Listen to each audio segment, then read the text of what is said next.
In a gas turbine engine, the air is drawn through the intake by a compressor, which is attached to the main shaft.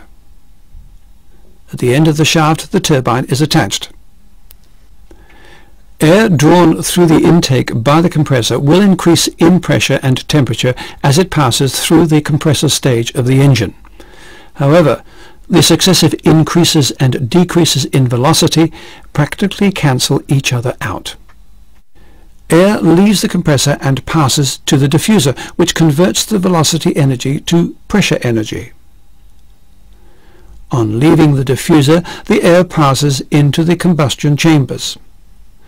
Of the total mass of air passing to the combustion chambers, approximately 25%, known as primary air, enters the flame tubes through the flame tube orifice and is used for combustion.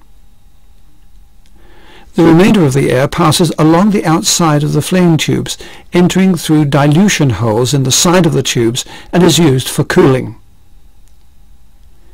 Each combustion chamber is equipped with a burner containing a swirl-type atomizer, and through the atomizer the fuel is injected under pressure by the fuel pump into the combustion chamber, where it mixes as fine droplets with the incoming primary air. The combustible mixture formed is ignited by the igniters in 2 or 3 of the combustion chambers, depending on the design of the engine.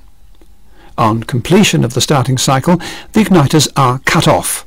At this stage, we can say that we have light up. From this point, combustion is continuous, and the pressure in the combustion chamber for a given fuel flow is constant. The residual or secondary air, which passes through the dilution holes into the flame tube, mixes with the main mass of burning gas and cools it sufficiently to permit it to pass through the turbine at a temperature within the safe limits of the turbine material. Within the combustion chamber, owing to the added heat energy of the fuel, the gas both rises in temperature and increases in volume. After passing through the combustion chambers, the hot gases enter the nozzle guide vanes, which direct them at increased velocity onto the turbine blades, causing the turbine disc to rotate, which in turn drives the compressor.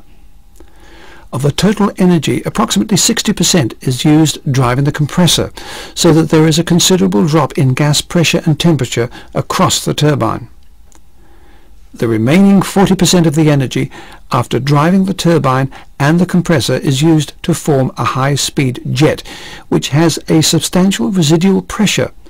This jet passes into the exhaust cone to emerge close to atmospheric pressure at the orifice.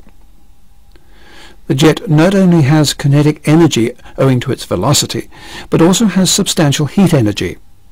However, the heat energy is released to atmosphere and is consequently wasted.